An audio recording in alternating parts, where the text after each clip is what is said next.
Hello again. This video is about the heavy metal. It's a Zenit TTL which I've been shooting. My first ever SLR camera was the forerunner of this camera, which was the Zenit EM. When I had the EM and I heard that the TTL came out, I got quite excited. I really wanted one because the TTL stands for through the lens. It had through the lens metering instead of the window on the top that the Zenit E and the Zenit EM had. So what is it? It's a 35mm SLR camera made in Russia. You can actually find out the date or the year that Russian cameras were manufactured.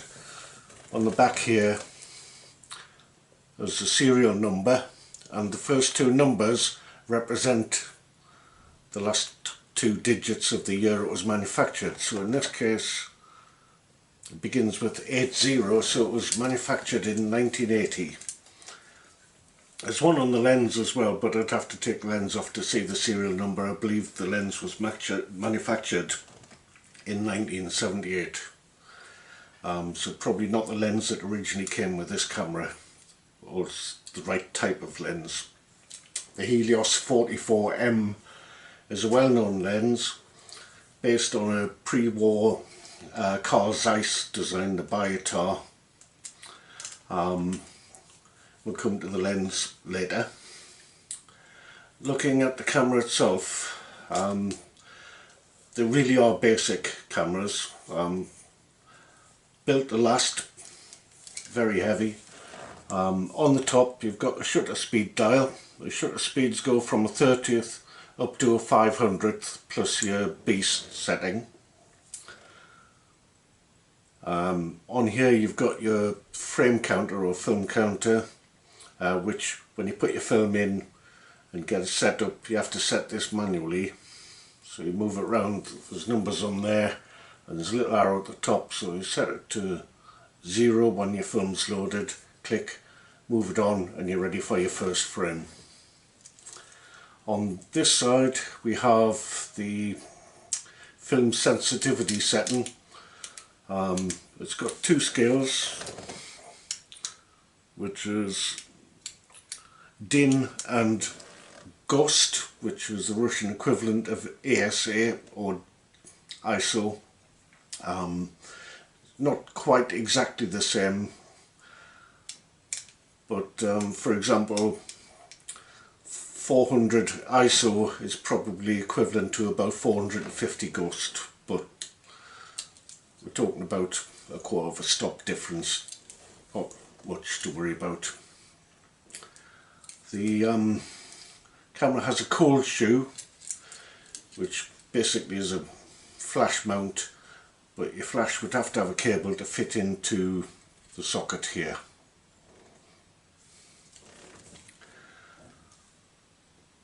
It's got a self timer,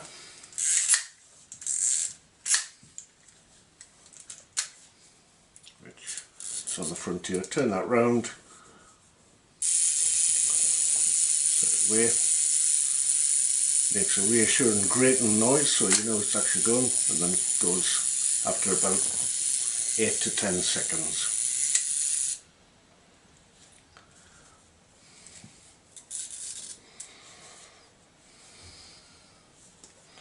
You're also supposed to set your lens on manual diaphragm when using self-timer, because on the self-timer the camera won't close down the aperture automatically.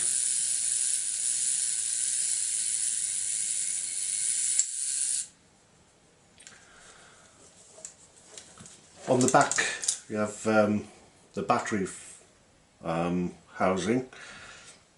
It only uses the battery for the meter. Originally they were designed to use mercury batteries, but we don't use mercury batteries anymore.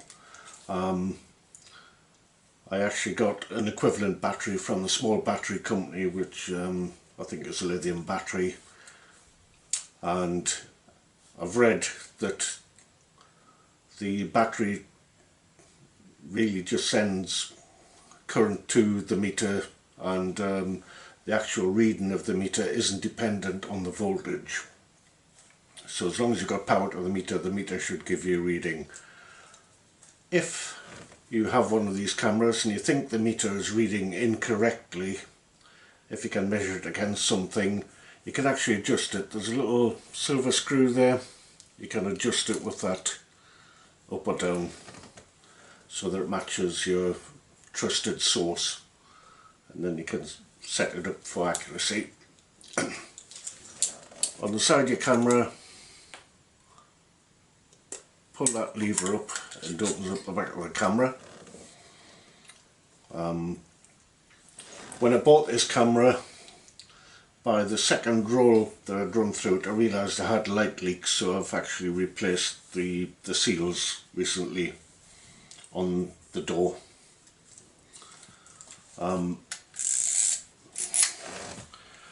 It's a cloth curtain focal plane shutter. I think it was originally, the type was introduced by Leica first of all.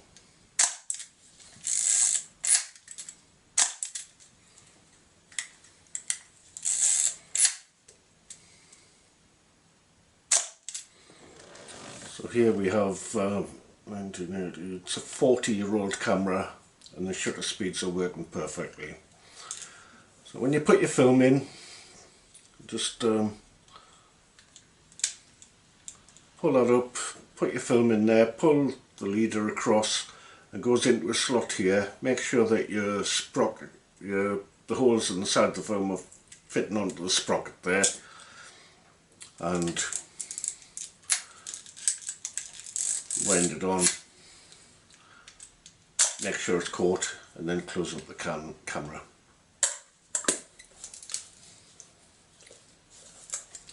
Right, so I've taken some photos with this camera. I used Kentmere Pan 100, which is a budget film.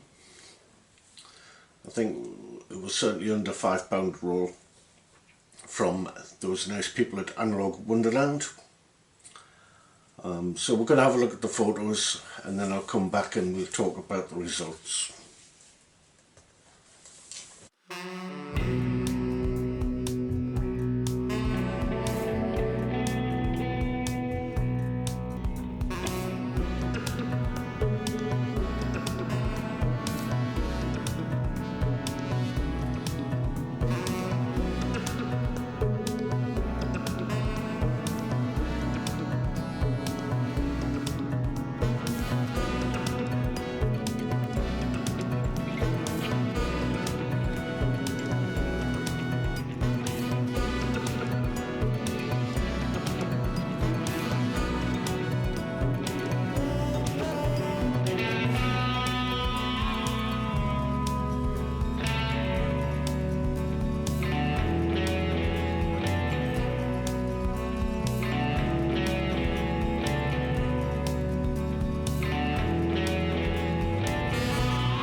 So that's the photographs that I took. They were taken at a local park.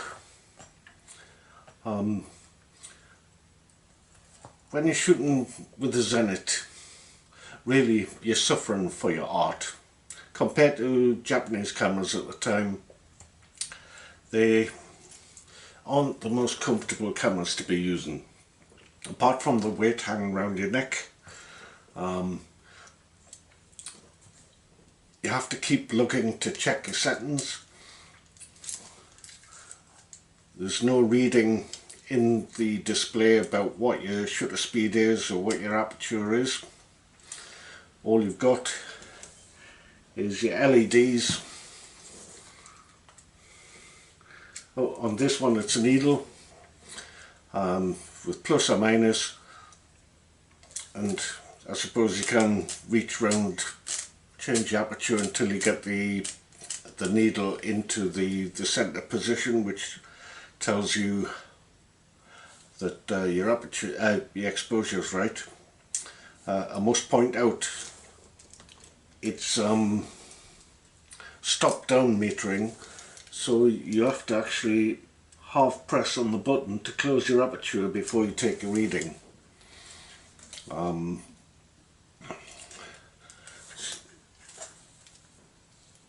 The controls don't fall easily to hand, and you've got to ask yourself sometimes, is it worth it?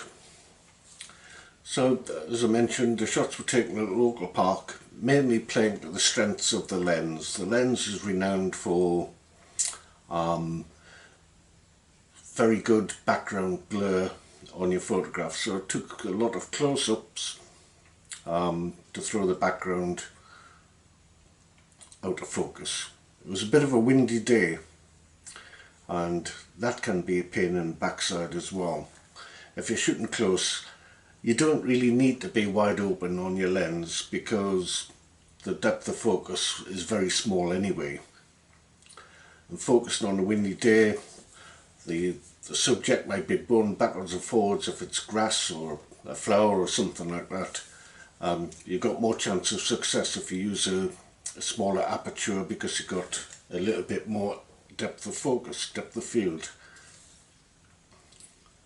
So on this film I did have some failures, mainly because of the wind blowing the subject out of the focus.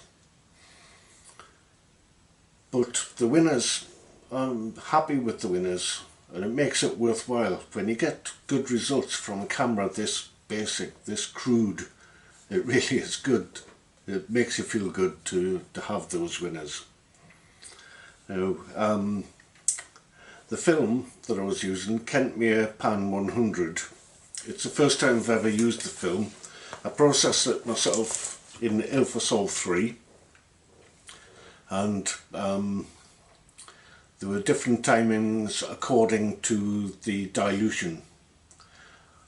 On all the previous films I'd used a dilution of 1 part chemical to 9 parts water. On this one I thought I'll try the 1 part chemical to 14 parts water.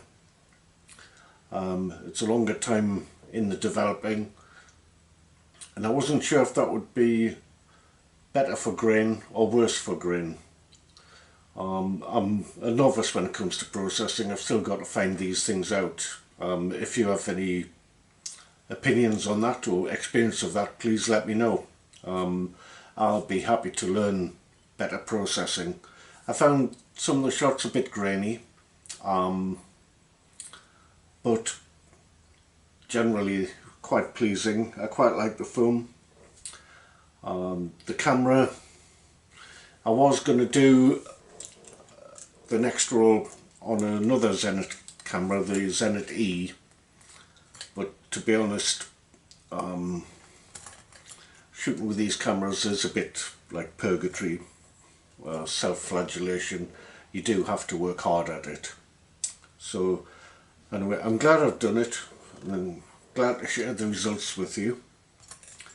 I'm not sure what my next camera is that I'm shooting with. I've still got to decide that. But thanks for watching. There's a lot more to come. If you subscribe, you'll get notified as soon as the videos are up. So please subscribe, and thanks very much for watching.